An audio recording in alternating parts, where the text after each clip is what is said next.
warahmatullahi wabarakatuh. Perkenalkan, nama saya Widiawati, ahli media kesehatan, jurusan perawat gigi, peserta Latsar CPNS 2022 Kabupaten Pangkep.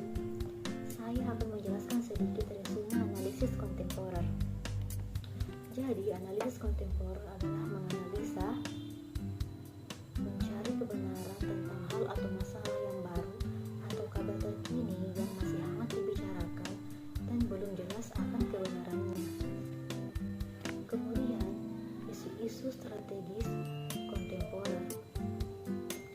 Yang pertama, ada korupsi. UUD nomor 31 tahun 99 tentang pemberantasan tindak pidana korupsi beserta revisinya melalui UUD nomor 20 tahun 2001. Kedua, narkoba. Narkotika dan obat berbahaya serta nafsa atau istilah yang biasa digunakan oleh Kemenkes yang merupakan singkatan dari narkotika, psikotropa dan zat adiktif lainnya. Yang ketiga, proxy war. Sejarahnya, perang proksi telah terjadi sejak zaman dahulu sampai dengan saat ini yang dilakukan oleh negara-negara besar menggunakan aktor negara maupun aktor non-negara. Yang keempat, money laundering. Sejak tahun 1980-an, praktik pencucian uang sebagai suatu tindak kejahatan telah menjadi pusat perhatian dunia barat seperti negara-negara maju yang tergabung dalam GI, terutama dalam konteks kejahatan peredaran obat-obat terlarang, narkotika, dan psikotropika.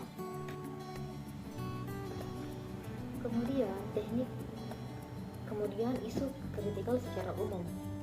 Ada tiga. Yang pertama, isu saat ini merupakan isu yang mendapatkan perhatian dan sorotan publik secara luas dan memerlukan penanganan sesegera mungkin dari pengambilan keputusan.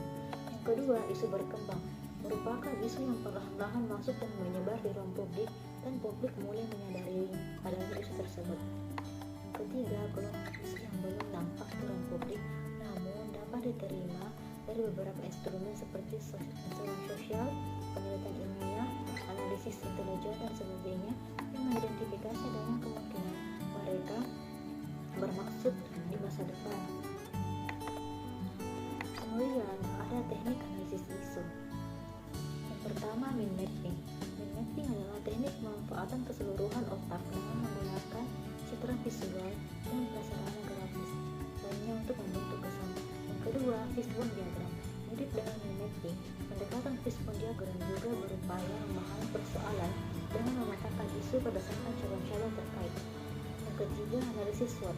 Suatu metode analisis yang digunakan untuk menentukan dan mengevaluasi, mengklarifikasi, dan memvalidasi perencanaan yang disusun sesuai dengan tujuan yang ingin dicapai.